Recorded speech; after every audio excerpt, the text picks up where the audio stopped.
just like you like it. He's corrupt, he's inexperienced, and he lies. Broadcasting from a broom closet in the Arizona Lotus Studios, it's Beef Vegan Presents.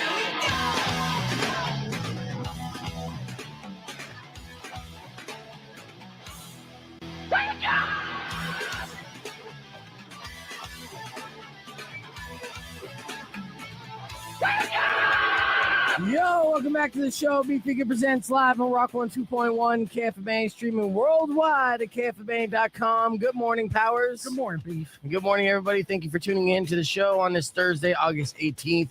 We got a great one lined up for you with tickets to give away for Five Finger Death Punch and Jim Jeffries. Both those shows coming up next weekend.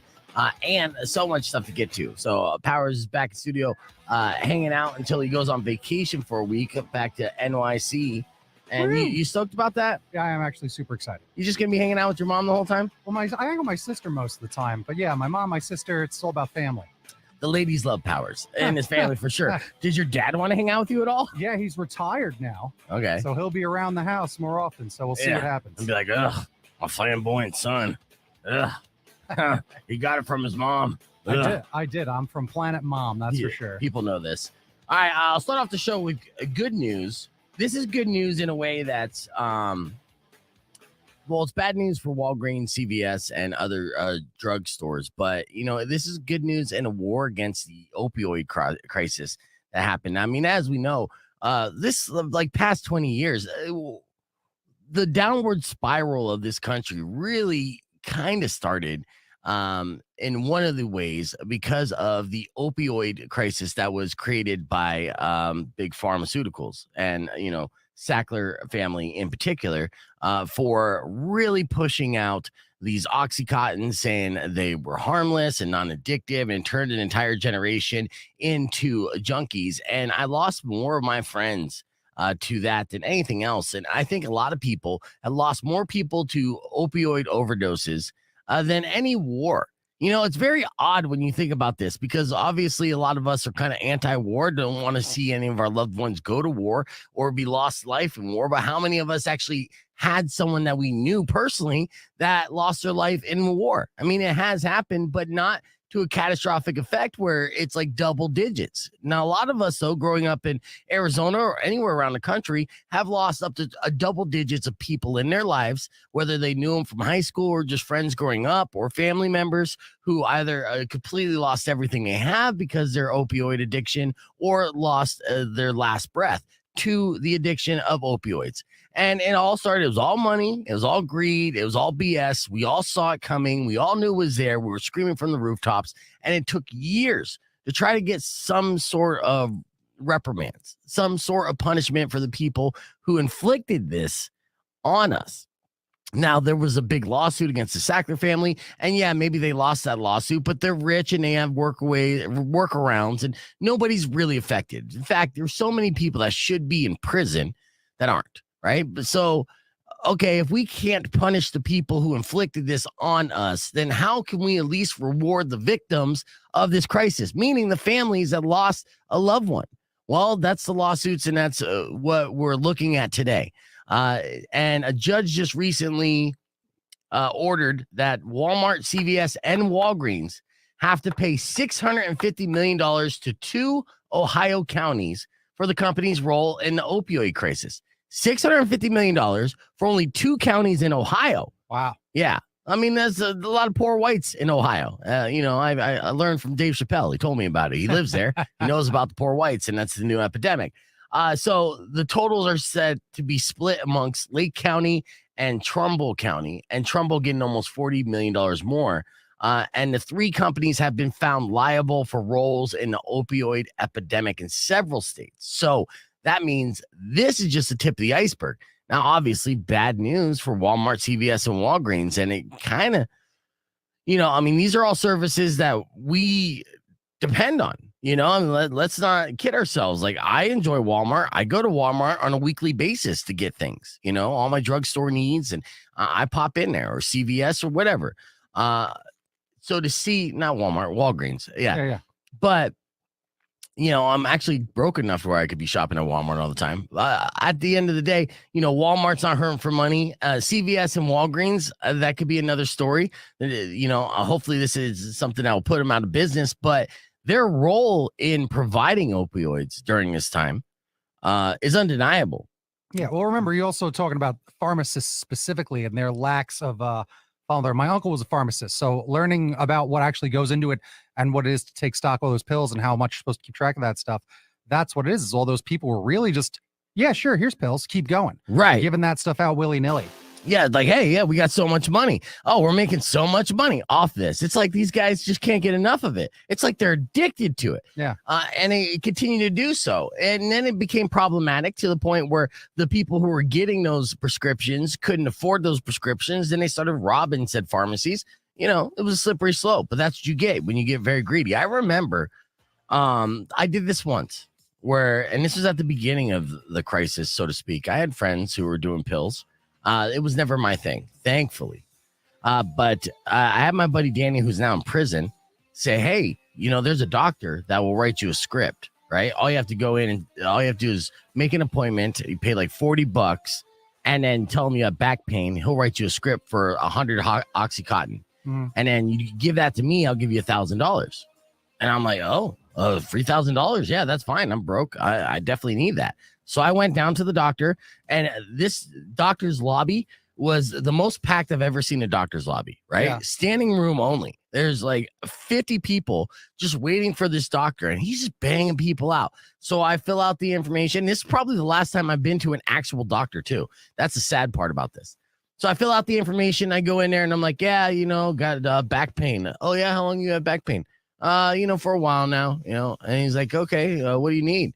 I'm like, I think I need painkillers for that. And he's like, okay, yeah, what you want? Oxys and you want 30s? Blah, blah. I'm like, yeah, you're the doctor. You tell me. So he gives me the script, hands it to me. Simple as that. Then I go to this shady pharmacy to fill it in. Now there's a line out the building for that pharmacy as well. Yep. Now, again, this is like 2008, 2009, maybe 2010, something like that. The statute of limitations has expired. That's yes. No, I don't care. Come at me. All right. But so I stand in this line with all these other people who obviously are affected by this and are junkies or just trying to seize the opportunity. And so then I go in and I get my script, I get my 100 pills. I immediately hand it to my buddy Danny. He hands me $1,000. Done deal. Right. Mm-hmm. And I thought nothing of it at the time. And then you start seeing people dropping like flies. Right. So I knew something was up and how bad it was during that time, seeing how many people were taking advantage of the system. Later, that same doctor was on the news because of he was making bank, too. Well, yeah. Yeah, because he's seeing like 500 patients a day at like $50 to $100 a pop and just writing out scripts. His name's on everything. But boom, here you go. Here you go. Here you go. There was no limit to it. Insane. So many people were involved in this. So many people had their hand out, took advantage of the system. And now it seems like the punishments are starting to fall.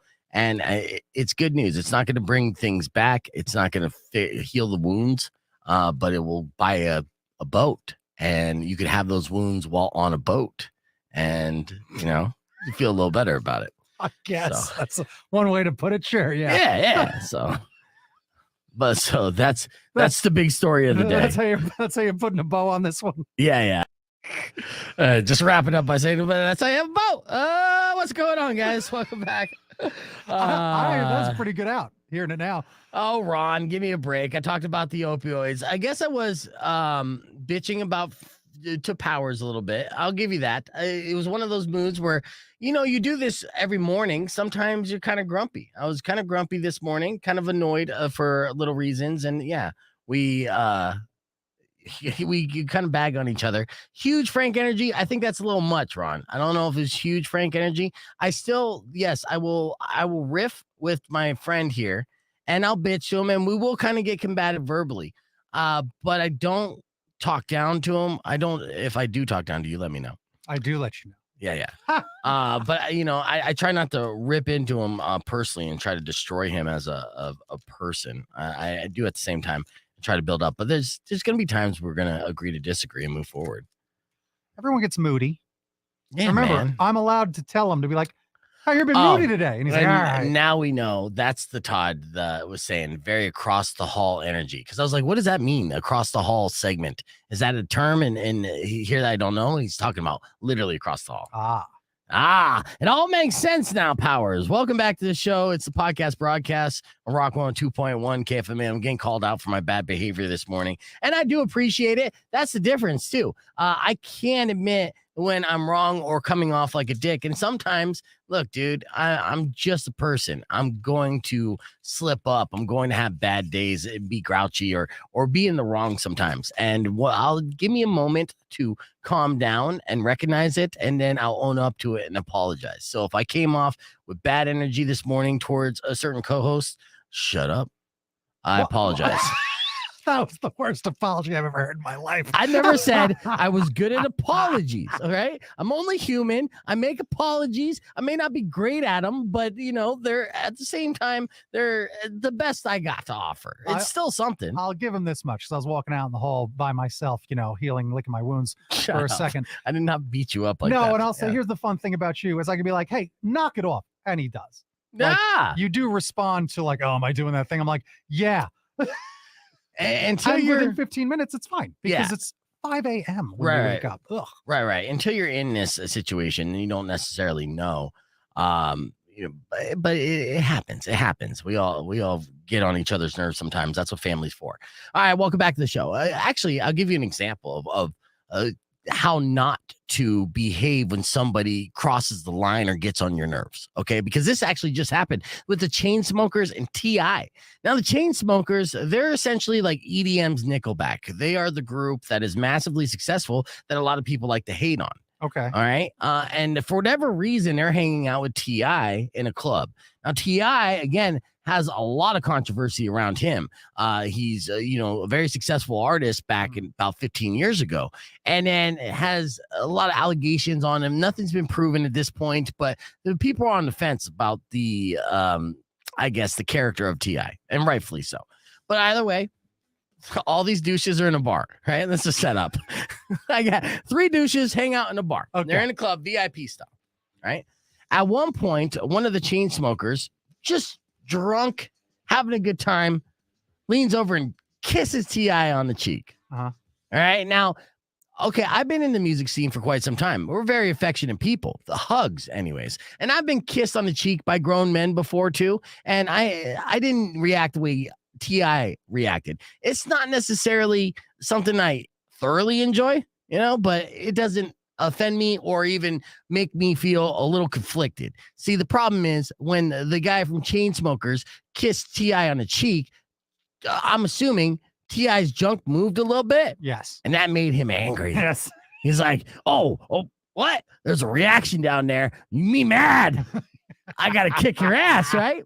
That's exactly what T.I. did. He punched the Chainsmoker guy in the face for kissing him on the cheek. Wow. Yeah. I actually have video of a drunken Chainsmoker explaining exactly what happened. And here I got to, it's really funny actually, because he owns up to it. And so, let's see if this is the right video. I'm going to have to play some on the stream here. I'm going to share the screen. Let's see if this works. So you could see this as well, Powers, if you're backstage. All right, so here we go.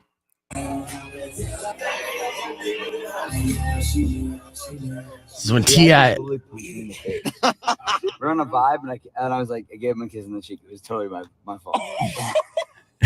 You hear him? And of course, he's wasted, right? They're in the back of the car, leaving the club, and he goes, and he was like, don't do that. And I was like, okay. And he pushed me off, and I was like, all right, my bad. Dude, his friend goes, you need to get your boy.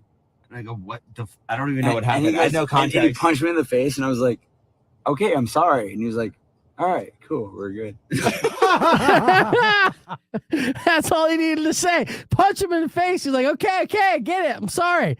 All right, just making sure. That's funny. Yeah. I like that he got punched face. Was like, just like, yeah, that's fine. Yeah. And T.I. actually responded to this. So they posted this on TikTok and of course went viral. And T.I., he went on the record and was like, yeah, that's pretty much exactly how it went down. But he did add to it as far as how things were able to be resolved. Man, check this out. Music.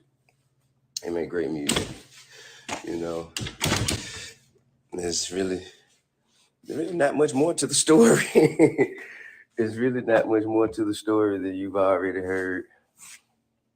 I think the most important thing to take away is afterwards. We had a drink. We took a shot. You did. You know what I'm saying? And that was it. So after T.I. punched Chainsmoker dude in the face, they had a drink and they had a shot. You dig? And so I guess everything's cool now. Yeah. Yeah. So if I verbally slap you, I will buy you a shot afterwards. Is that we cool? Well, what happens when I come give you a kiss on the cheek? Oh, man. Sounds like that's what you're asking for. You know, honestly, you're not necessarily my type, so I don't think my junk would move. So I wouldn't even be offended. as long as things don't move down there and give me questions about my whole life choices, I'm not going to get upset. But that's the kind of man I am. All right. I'm not a rubber band man. All right. Let's keep the conversation moving on. It's a hip hop reference. You wouldn't understand. Let's keep the conversation moving on the podcast broadcast. We got more coming up next on Beef Vegan Presents. All right. Yeah. So What's that mean? That was T.I.'s breakthrough song was Rubber Band Man. Okay. Yeah. My hip hop expert, Todd, knows this, right, Todd? Yes, he was the Rubber Band Man, in fact. Yeah. See, Todd! Factual. See, I initially invited you on the stream as well, just to give me an update of what across the hall energy is, and I was just like, "Oh, what does that mean?" What You put I the honestly together thought all by your lonesome. I just had to sit here and play Spider-Man. Oh yeah. Well, no, but see, because I thought that was the case where it was an industry saying that I had no clue of. But yeah. No. This is very personal. Very personal. You're playing Spider-Man right now. Right now. Is this a new Spider-Man? They remastered. This was the Spider-Man. one from 2016. That was a PlayStation exclusive, but it is like Game of the Year. Yeah, I'm an idiot. I honestly thought that they were talking about remastering the Sony original trilogy with Toby. I thought the movies with Tobey Maguire. That's not what they remastered. They remastered this game. They remastered this, which was like. Do you remember when this game came out? It was like the #1 game.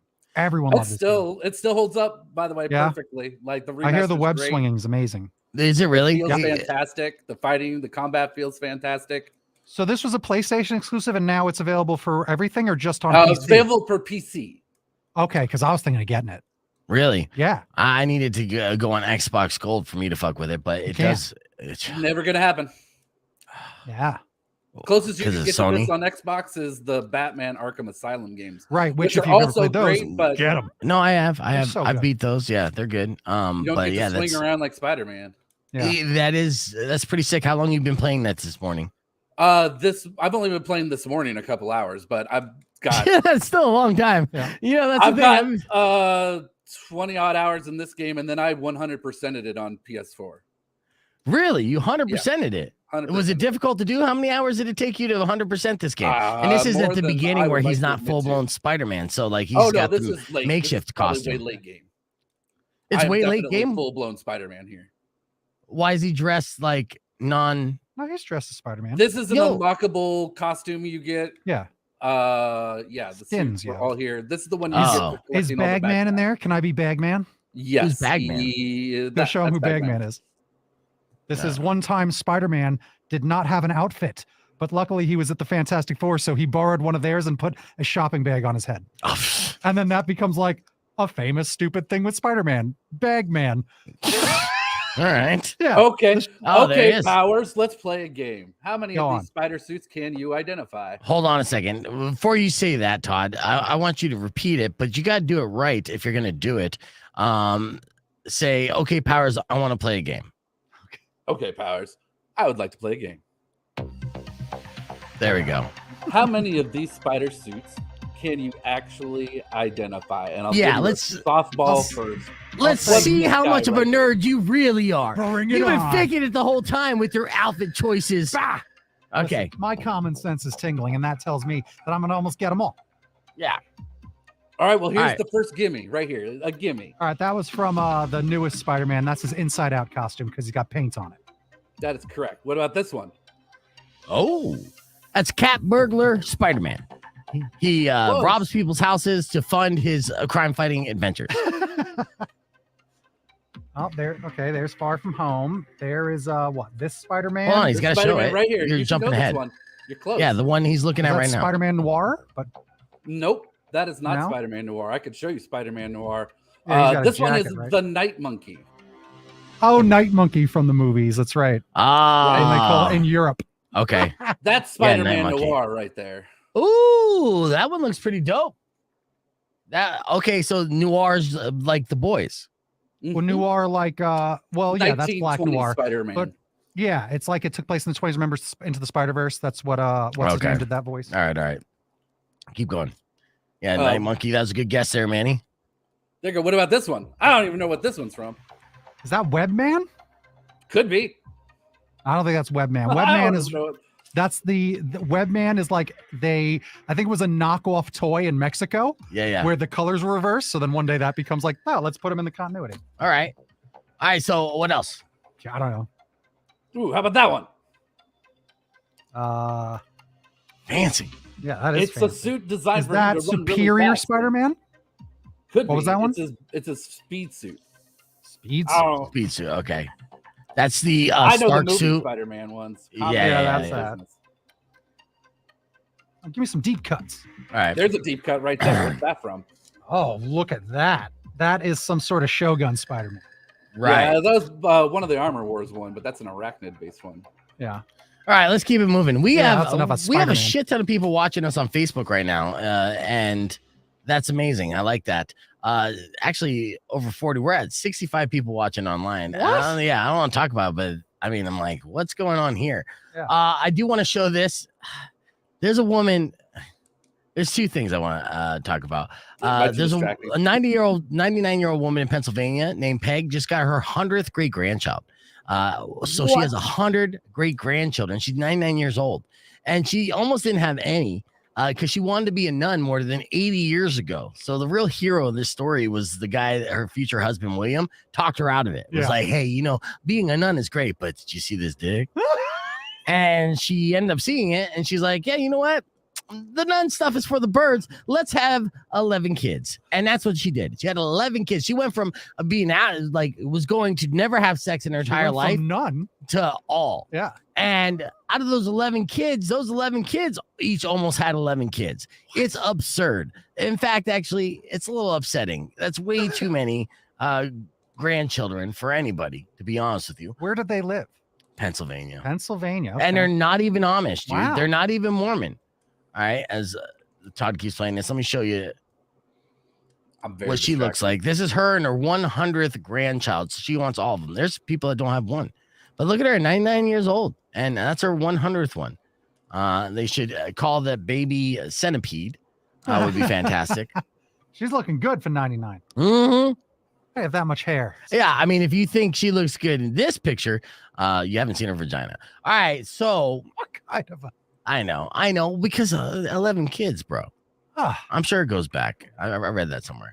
All right, there's another video I wanted to share with you. We got 2.5 minutes before we get on the air, though, as we get into... Oh, I got to show you this. There was a high school vice principal who took a bunch of pictures in a photo booth at the school, and he was taking those pictures so he could upload them to Tinder so he could, meet some chicks, right? That's the whole thing. God. Now, the problem is this vice principal, he did this in a photo booth. He didn't know that in the booth that all those photos would upload essentially to a cloud where everybody could see them. And I say everybody, I mean all the students. So he went viral once the students started sharing all these photos. And it went like this. I'm so excited. Yeah, check this out. So he's like, good thing the students won't find out that their vice principal spent 20 minutes before prom in a photo booth taking dating profile selfies. And then it goes like, right, you're going to see all these photos. Boom. The link with all the pictures of the night was sent out to the whole school. So over 40 pics. And I'm going to pause it again so you can see. These are all of his dating profile pics before the prom. So all these kids got these photos. And so obviously they've been clowning him. Are they embarrassing? He just looks like a man in a suit. Man in a suit making 40 different poses. He's trying to get the right one. I know, but I thought he was going to be like, and like doing things like, being ridiculous, like maybe inappropriate photos in the photo booth. No, well, he was solo. So, I mean, you can't upload those to Tinder. Trust me, they'll boot you off real quick. So you have to be very selective in what you're going to be throwing out there. All right, let's get ready to get back on the air. I got about 40 seconds. You know what I'm going to give you guys on the air, guys, first date hacks to reduce risks of awkwardness. Okay. See, agree or disagree on this. So I'll have you down. I'll have you backstage, Sean. I'll bring it back up. He's very distracted. All right, yeah, you play that Spider-Man. You play that Spider-Man. All right, 20 seconds here. 71. Something's going on with the Facebook algorithm. 47 people are watching on Facebook, which is odd because Facebook usually buries these streams. Yeah. It's amazing, though. All right, let's get on the air.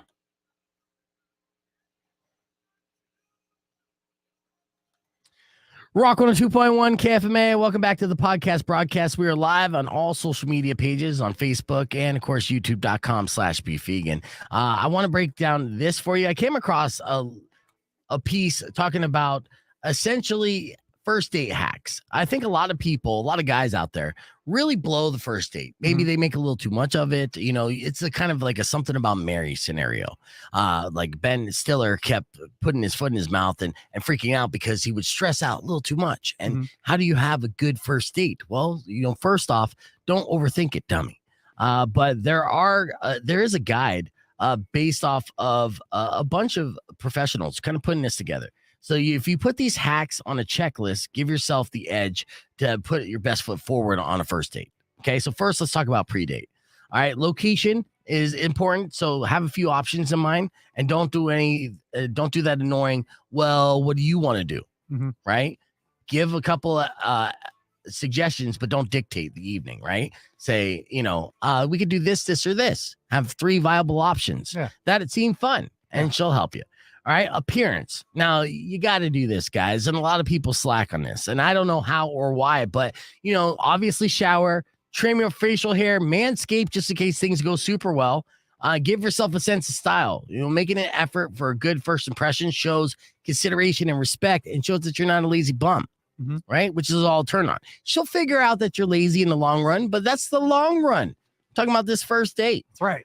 And preparation is key. So you don't know where the evening will lead. So taking time to clean up your car, your bathroom, whatever else, like clean your room, make sure, don't expect that things are going to go so well that she's going to come home with you, but don't be caught with your pants down figuratively if things go that well. And she turns out to be one of those girls that's like, hey, I enjoy you and we're adults here. Let's have adult fun. Yeah. Yeah. So you're going to ruin it if you bring her home and you got no bed sheet on your bed. Yeah.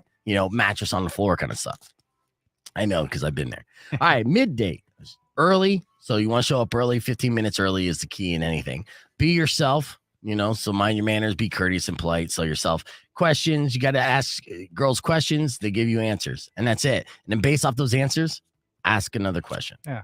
Really? Right. Can I give you the main advice? Sure. Because we always go over these types of tips and we all kind of know them. We know a lot of these typical things. We know them because we're smooth studs, but not everybody out there knows them. That's why we're sharing them. I appreciate it. Really, The thing is, control yourself.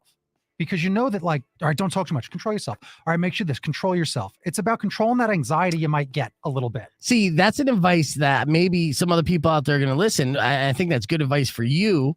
I never feel like the need to control myself, but maybe you don't think sometimes manic energy. Classic, well, I talk a lot, right?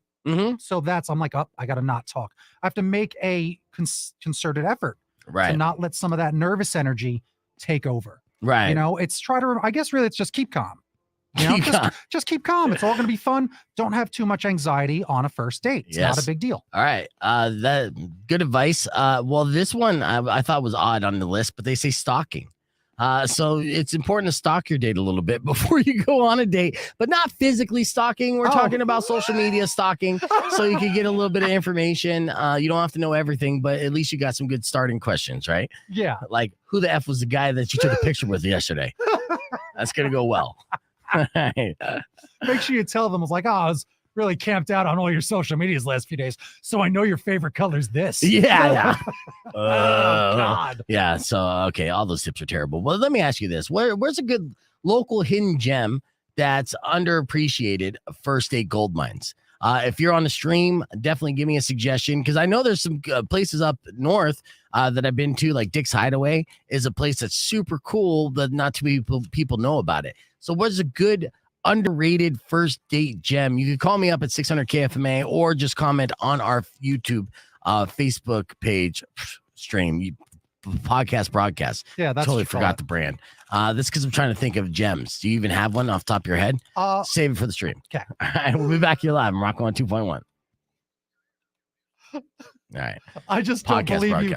I just don't believe you that a place called Dick's Hideaway is real. No, Dick's Hideaway is super real. Oh, I'm sure, but I'm just making a joke. Yeah, no, and it's fantastic. It's in a strip mall, and you would think there's just going to be some shit dive, but it is like fantastic food, cool bar. It only seats like 25 people to 40 people, maybe. Mm-hmm. So ultra exclusive, and it has like a steel door on the front, and yeah, it's cool. It's a Midtown restaurant. So let me see the comments. Where's like a cool place like that that's underappreciated here in Tucson that you would take? Let's see. Nick said that guys that have the pinball game place off of 4th. Is that place still open? No, they unfortunately closed. Slavi Robbie owned that, right? No. Okay. Damn, that's too bad. No, they closed a while ago. They kind of used the pandemic as the reason to be like, we can't really do this anymore. Yeah. Yeah. That was their way out. Yep. All right. Yeah. That does suck, but it is what it is. No, that place was rad. All right. There's obviously go down. You do the 4th thing. Then there's Congress. I think our bar is a great bar for a date. Our bar is kind of classy looking, lot to look at. It's dark. It's nice. Like the mood lighting's good. The prices are they can be a little pricey a little bit. But so there's that. Our bar is great when you go to Rialto. Yep. Yeah. So that's a good place. If you're not looking for booze, if you could do a night event at the zoo. Night events at the zoo are awesome. Nice. And I love the Owl Club if you are looking back to booze. All Owl right. Club. Good. That's excellent. I think we got a good amount of recommendations. Let's move forward on that. And it's like, because I'm not going to retain all of it. That's a lot. But that's so you've been on all these dates. Yeah. No, that was good. Yeah. You definitely have tons of suggestions. You're the mayor of Tucson. Can I have one more? Sure, you got one more. Go for one more. For not drinking in romantic, you're up to romantic. Yes. The Wishing Shrine. If you've never gone to the Wishing Shrine, it's a nice place to take someone and you can make a wish together, and that's romantic. Let me tell you. Okay. It worked. Yeah, it worked. Very well. What did you? Very well. Very well. Without Long getting time ago. gruesome. You're like, I wish I could bang you. Oh. It's funny you say that because I wish we could end this date early. Don't worry, I'll be quick. There you go. We'll pop Todd back in here in a second. Yesterday, I talked to, here's an update. You know how I called Upsall on the stream last night? She didn't answer, or yesterday morning. She didn't answer, but she called me back yesterday on FaceTime. And I yelled at her. I was like, people are starting to believe I don't know you. So yeah, you just ghosted the hell out of me. She's very apologetic, and she's going to be on the show next Tuesday, I believe. That I essentially scheduled her to be on the show to join us via satellite, and I'm going to talk to her about a bunch of stuff. There's a lot of catching up to do about Upsall. She's about to go on a European tour. She's been blowing up, and she's probably going to do some songs for us live, and that's going to be fantastic. So that's just the tip of the iceberg. But this was a cool moment, as she said she was just thinking about me because the day before she did an interview with the Entertainer magazine up in Phoenix, and she mentioned me because, of the backstory that we have and how she got started in this journey of being in the music industry. And when she did, she said the person who was interviewing her freaked out. And she was like, oh, the interviewer's like, oh, B. Fegan, he's a fucking legend and blah, blah, blah, blah, blah, blah. And I was like, yeah. Why are you laughing, Todd? Good time. Know the region. That's all. You know the region. No, I mean, that's because that's back. Those are the people that when we started back 12, 14 years ago. I know. But did you know that I inadvertently became a legend over that time? And I left, and the legend continues. Absolutely. People still talk about the tales and the legend and legacy. I have no doubt. That's how legends work. I didn't even know this, though. I mean, I thought, there was a handful of people that appreciated the run, but I didn't think that the the stories would live on. It's been 6 years now. Apparently, I had a reality check. I'm still a legend. Well, how long were you doing TMI? 7 years, 7.5 years. Guess what? You raised 2 groups of kids that went to high school then. I know. That's what it is. So then another 6 years goes by. Like, that's who I listened to. That's who I grew up with. That's where I heard that first. That's what you did. That's true. And I do get that, like, in fact, I've had some listeners that were high school listeners that were listening in high school that grew up to be smoking hot. Like we talk about King. King is a girl who, that's her last name, and she just goes by King, who was just a high school girl, and her and her boyfriend, the best looking couple I've ever seen. Honestly, just a good looking couple. And they ended up breaking up, and I'm friends with her on social media, and god damn, she's gorgeous. And I've seen her grow up. And luckily there was a buffer there where I'm just like the responsible adult, like, I don't perv out over that. I mean, I've known her since she was like high school. Didn't know her personally, but I've seen her comments on social media. She's come out to events to say hi. But now it's been a few years that if she posts like a picture of her in a thong, I'm like, that's a good picture. And I can appreciate that. One thing I'm going to be talking about with Upsall, though, which is odd, and is you realize this when you get older, because obviously I'm always been like a perverted kind of dude. It's my Scorpio energy. I appreciate the female form. I'm a sexual person by nature. And sometimes I grew up with my dad being addicted to porn, and, I have my faults. So you would think that I would appreciate or lust after every gorgeous woman who I've come across. Yeah. But the problem is some of these gorgeous women today I've seen grow up, and they're just like a no thing. So Upsall posted a picture the other day, and she's a pop star, and she's gorgeous. And she said something along the lines of like, she's posting this and blah, blah, blah, and nudes. And I'm like, what's this mean? And it's on like Twitter and Instagram. So I scroll through, and then sure enough, there's a little picture, a little artistic picture with a little black bar over the nipple, but there's a boob. And I'm friends with her dad and everything. And I could never, like, I'm dreading the day. And I know this day will happen, especially the more famous she becomes. And I'm on these sites all the time of just like celebrities being naked. Like I see those all the time. Sometimes I'll just Google it, but it will just pop up on my feed. And Celebrity Jihad is a site that I go to every now and then just to check to see what is the latest leaks. Because I like to be in the know. I'm an entertainer. And Google, and to be fair, Google knows what you like and will just feed it to you anyway. Yeah. No, my algorithm is very weird. The home suggestion page usually doesn't have any text, but for mine, it does. Usually, I'll check in and be like, did you see these titties? That's what I'll get from Google. And I'll be like, damn, Google, my girlfriend's sitting right next to me. So remind me later. Yeah. You're the worst. Go on. Thank you. But so like Taylor is one of those people that, I literally met her when she was 13, seen her grow up. She's like family. Yeah. You're Uncle Beef. I'm Uncle Beef. You don't want to be creepy Uncle Beef. Would never be, not even in a million years. So, it is a trip to see that. Cause I know once I talk to her, and a lot of people that will watch the interview, they'll lust after her. Like, most pop stars are attractive, but like, she's hot and she's talented. So, it is a trip. So it will be an interesting conversation because, I'll be talking to her about a lot of things, about her experience with the record label, who she's been working with. She's touring. She's on songs with like Big Boy from Outkast and Dreamers, and she's been working with a lot of people, been on tour with a lot of people. But the one thing I won't talk to her about is essentially sex. And that's usually a go-to topic for me. I should message her and be like, yeah, you should mess with him. Because I know he's genuinely uncomfortable by all this. He's brought it up before. No, I will tell you this though. I have a plan, and this is going to be funny. And I'll make it a surprise for her, but I won't make it a surprise for you guys. So I'm friends with her dad. Her dad currently had foot surgery, so he's kind of just chilling. Mm-hmm. I think I want to call her out for posting that nude, and then have her dad mic backstage on the stream. And when I call her out on it, pop him up on the stream. I mean, how amazing would that be? So funny. Wouldn't that be funny? Yes. So I'm gonna give him a heads up on that. She's not gonna know anything about it, and then we're gonna have that kind of fun gotcha moment.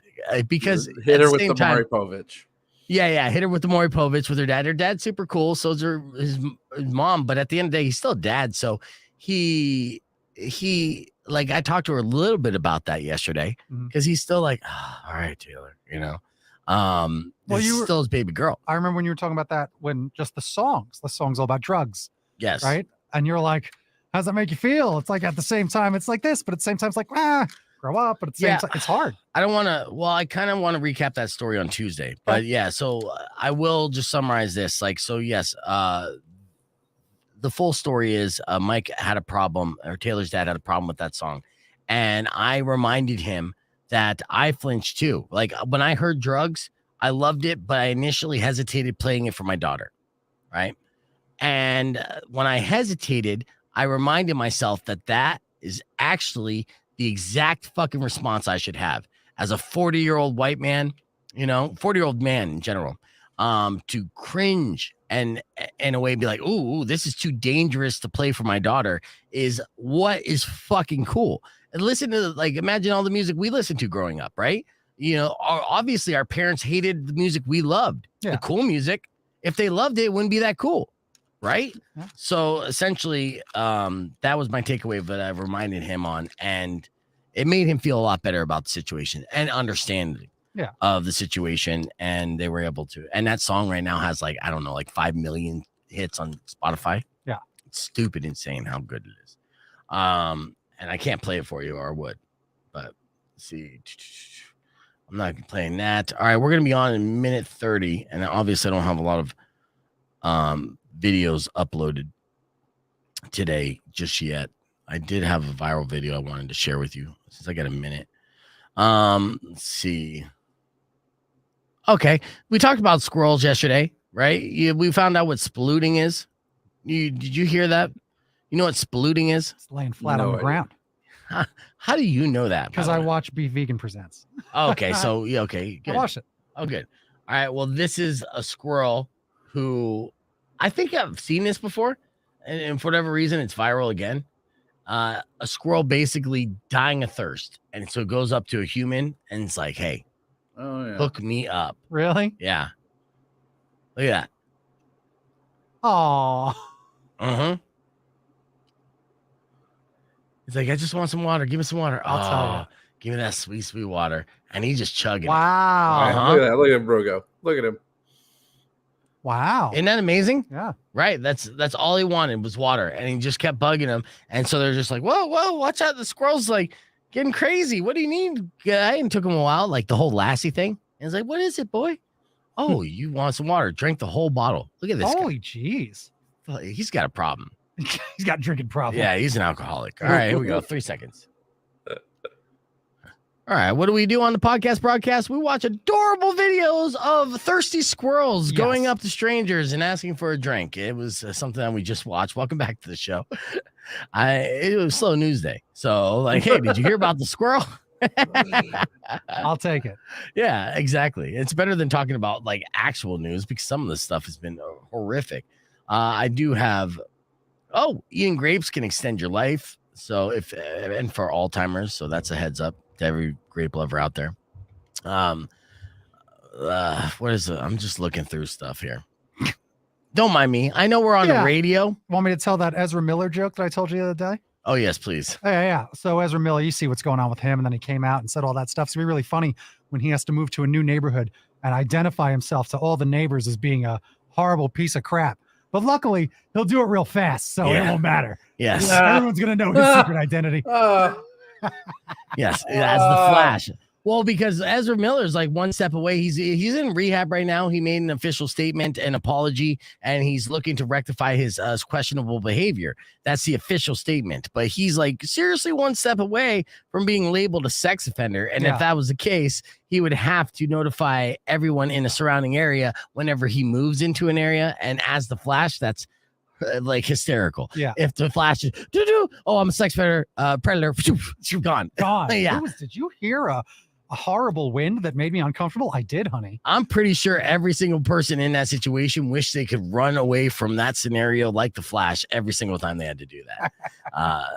This is good news for Blink-182 fans. The signs continue to point to full Blink-182 reunion that includes Tom DeLonge, who we've been talking about. Yeah. Because, again, we talked about Matt Skiba saying, I don't know what the deal is with Blink-182. Essentially, they're not returning his calls.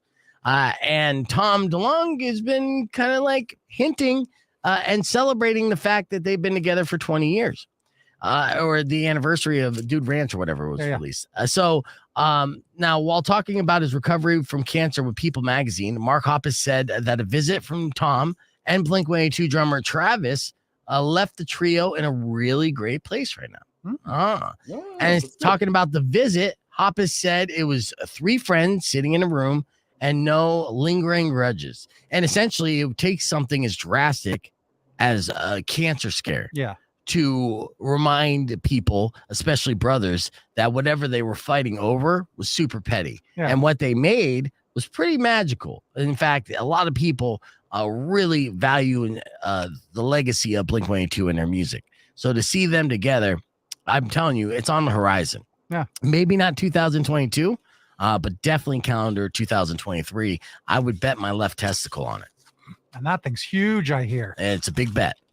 Doubling down. All right, we got your beef tip coming after these words. Keeping the conversation moving on the podcast broadcast. Join us there. YouTube.com/BeefVegan. BeefVegan presents. There we go. I gave it all information. So yeah, would you be excited about a Blink-182 reunion?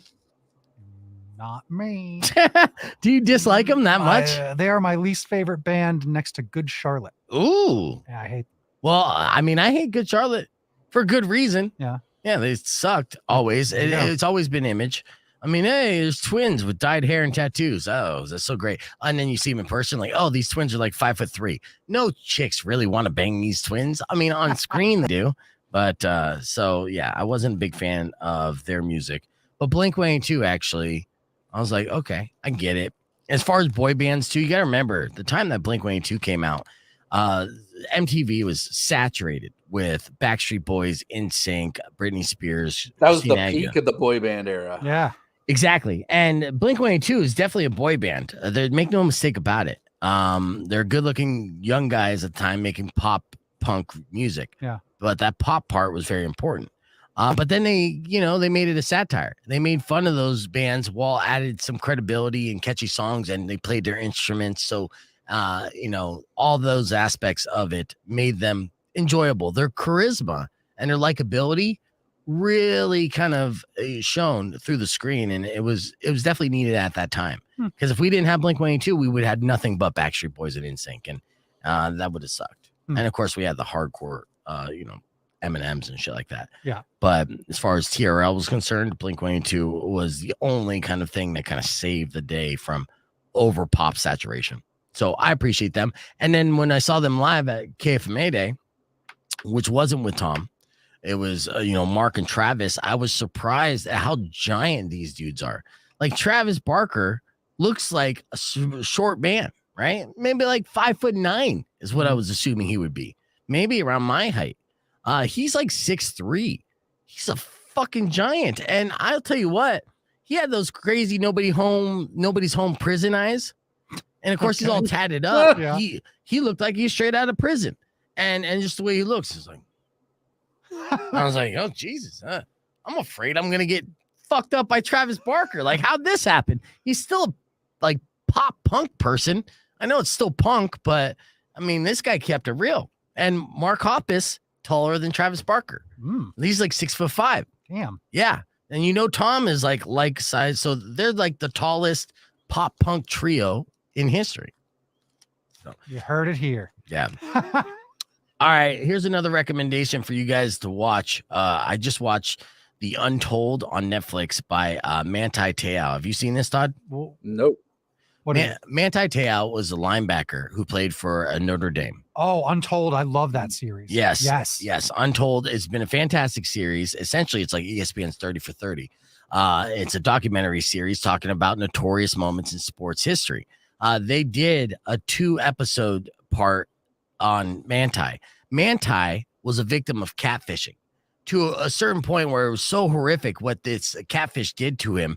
They made him believe that he was in a relationship with a girl, and this person ended up being transgender. So this person wasn't trying to fuck with Manti. She just wanted to be the woman that she was portraying, and then fell in love with Manti.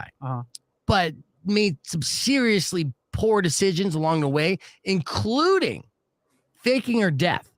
And so, and then the timing she did this was so horrific too. So if you don't recall Manti's story, during his senior year of being on Notre Dame football, he's one of the biggest college athletes at the time.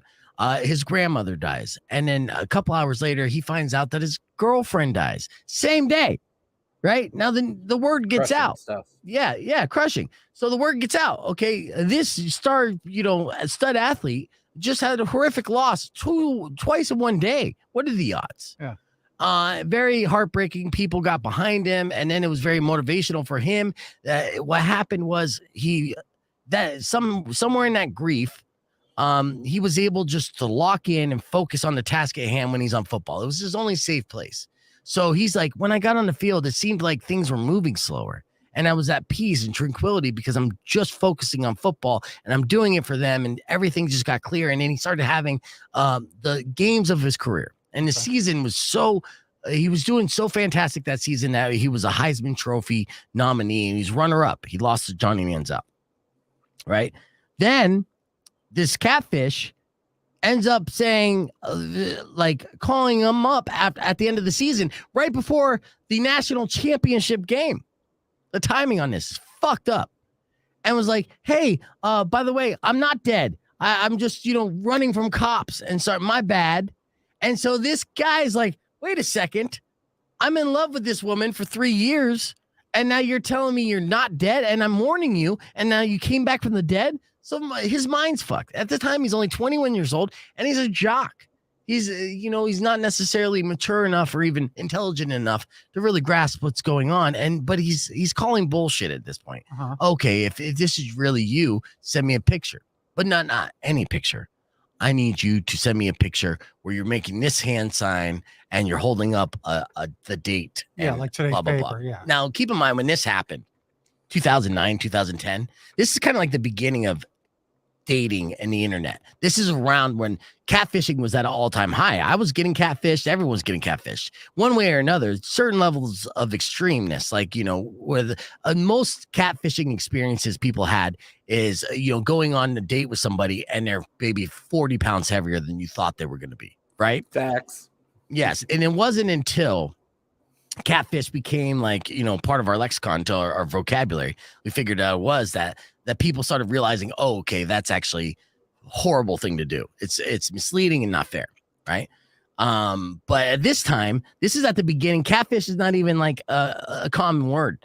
It's not common knowledge that this is something that people would do. So he's all mistaken. So now he's carrying this secret of, okay, the girlfriend that the entire world knows died, and who I've been dedicating to this entire season to, is now telling me she's alive. What am I supposed to do in this situation? And you feel for this guy. I felt for this guy because he's like, it's not like I could just go on the national stage of the Heisman Trophy and say, oh, by the way, they bring up this girl who died and say, by the way, actually, she just called me the other day and she's alive. He can't do that. And you're like, yeah, you're right. You can't. Well, you can't. On the national stage, yes, it's not on him. No. But he didn't even know. And then a lot of people, the media, once they discovered that he was catfished, didn't matter. They villainized him. As much as they lifted him up, they were quick to turn his back. And then they're like, a couple things. They're like, okay, was he in on the hoax? Was this all for attention? Oh, is he really gay? He's got to be secretly gay, right? Because here's my other question. When did he find out that she had transitioned? He had no fucking clue. So even that, no. He didn't. No, the guy who transitioned into the woman, it didn't exist in his mind. He actually thought it was his girlfriend's cousin. So yeah, you have to watch this. So to summarize this is that if you watch this Untold, I know I personally, and I feel like you would the same, really feel for Manti in this situation, really understand his position and how fucked his position was and feel bad for the guy in a major way, because he was essentially taken advantage of and then made to look like a fool on a global scale. Yeah. And, at the time I was on the bandwagon. I was just like, oh, the guy, was probably gay or yeah, he's in on it or whatever. I was skeptical as well until I heard both sides of the story because they interview the catfish and Manti and the entire family and how devious it was all set up. It was, it's such a mind-blowing story and so many layers to it that you can't even believe it's real, but it was real. It happened. And we all witnessed it in real time when it was happening. So, again, my takeaway from that is, I'm sorry, Manti. Sorry, I ever doubted you. Rock on 2.1 KFMA. Welcome back to Beef Vegan Presents. I just recapped my review of Untold, the story of Manti Te'o, which was called The Girlfriend Who Never Existed. You took away a good lesson from it, too. Yeah. Sorry, bro. Well, we get this all the time, and I made this example. So with Manti's story, in summary, he was taken advantage of, but the bandwagon movement was, we don't trust this guy. He must have been in on the hoax, or he might be secretly gay, and blah, blah, blah, blah, blah, blah. We didn't just look at him as like a victim. Right. Okay. I think it's a bad habit I had over the years, especially in this job. Your job is to react and everything, but I have to try to recognize these knee-jerk reactions, and I think it's a bad habit that most people have. And we hear stories all the time where we're immediately like, duh, F that person. So I'll give you an example. It just happened last week. Michelle Branch got arrested for domestic violence. She attacked her husband, the drummer of the Black Keys, Patrick Carney, right? So initially, the knee-jerk reaction on Twitter and everything is people are like, oh, she's a garbage person, man. She's violent. She's crazy. Bitches be crazy. Mm-hmm. She's just acting like crazy bitch. Obviously, the nerd from Black Keys, he's not doing anything wrong, right? He's in the Black Keys. Well, that wasn't the case. It turned out that the reason why she slapped him across the face, and really only slapped him across the face, is because she discovered that he was cheating on her while she was staying at home with their 6-month-old baby that they had together. Yeah. And there's actually the second kid. So it's her husband of 2 children was cheating on her with somebody that she knows. So she is the ultimate betrayal. And even though domestic violence at any level is wrong, it's a little more understandable when you hear that side of the story, that a woman found out that she got her heart broken. She got the ultimate betrayal of her baby dad husband. And so in reaction to that, she slapped him in the face, and she ended up getting arrested for it in domestic charges. And then I saw the 180 on the internet turn of the public opinion being like, oh, well, actually, if I was her, I'd do that too. Plus, she didn't exactly stab him. She slapped him. Exactly. Right. So this is the same thing that happened to Manti Te'o. And there's a lot of things that happen essentially in pop culture is we'll get the beginning of the story, but not the whole story. And we'll already make our assumptions. Yeah. And, so my beef tip to you today is always hesitate as far as whatever your first feeling and instinct's going to be when you hear information. Know there's always going to be more information, and at least give it a little bit of time to gather all that information before you weigh in on whether or not somebody's a POS. Yeah. I mean, a lot of times you're going to be right. Where there's smoke, there's fire. But, you're going to find out that a lot of times you might be wrong as well. Yeah. Mm-hmm. And this is a tip that I try to do. And trust me, I'm no angel. I will see like a headline with Jeremy Renner, and I'll be like, F that guy. I knew it. Yeah. Or Ezra Miller be like, obviously he's kidnapping babies. Obviously. But maybe he's not. Maybe he's kidnapping toddlers. So you have to understand this. You don't know the big picture, the full picture until. That is always the thing. Don't believe the headline, read the article. Yeah. And even that, who wrote it? Yeah, sure. It's true. Well, luckily for me, I can't read. So I just go off of what I see on the internet, like videos. All right. Thank you guys for listening to the show and joining the podcast broadcast, which you guys are blowing it up today. Yeah. And I appreciate that. While you're on YouTube, don't forget to subscribe.